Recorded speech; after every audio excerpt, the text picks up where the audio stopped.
Bukya lwa Mminde embalirira y'omwaka gw'ebyensimbi ey'omwaka 2024-2025 eya trillioni 7.2 y'ekyasinze okubeera waggulu bw'ogeraageranya n'embalirira mu myaka gy'ebyensimbi egiyise, era buli muntu yeebuuza ku wa gavumenti gy'egenda okujja ensimbi okuvujjirira embalirira eno eyayisiddwa Paalamenti Ssabbiiti ewedde.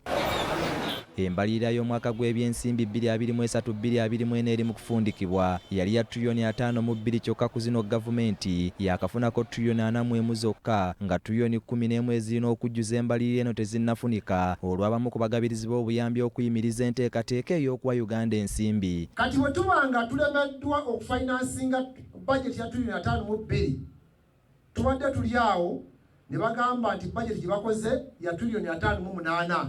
Kati ensobi eyakoleddwa entono ennyo yabadde enkanakana trillioni 14.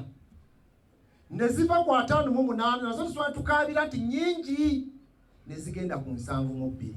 Munnayuganda awulira bino si mawulire malungi, tolowooza nti ikonome ya Uganda ekuze okutuba ku ddaala eyo.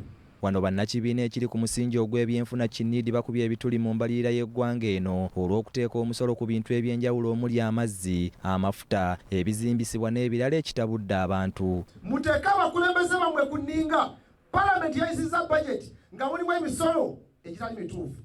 Baatadde nusu 10 ku diesel ne bateeka nusu 10 ku petroli, naye nga ababaka ba Paalamenti bonna Oweekitiibwa Ssemujju Ngandi abadde amaze okubanyonnyola nga minisita wa finance kudo oluvuganya ne bakkiriza nti tewali kyetaagisa kwongerako omusolo gwa nusu 10.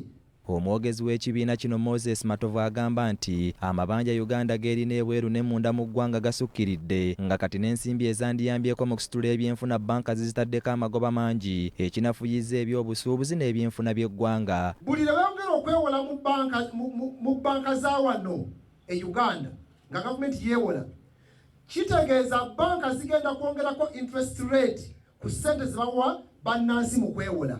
Bawadde gavumenti amagezi ku ngeri gy'eyinza okukuŋŋaanya ensimbi okuddukanya eggwanga, omuli okusala ku misolo egisukkiridde, okuteeka ensimbi eziva mu by'obugagga by'omu ttaka mu mbalirira y'eggwanga n'ebirala. Bateerewo ba local investors and traders essente ku magoba amatono babayambeko okuteekawo emirimu wano giwe bannayuganda emirimu basobola omusolo. Twagala okulaba ssente zaabyo nga zijja mu bajeti ya Uganda. Embalirira y'omwaka gw'ebyensimbi 2024-2025 esuubirwa okusoma omwezi ogujja olwetandika okukola nga 1 Ogw'omusanvu omwaka guno.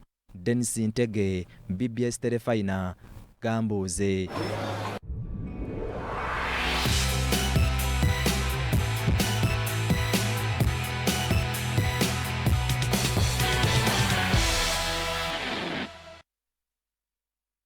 Emizannyo munnayuganda omuddusi w'emisinde Halima Nakai awangudde emisinde gya kilomita 8 mu mpaka eza World Indoor Championship egibadde gitegekeddwa mu kibuga Los Angeles ekya America. Nakai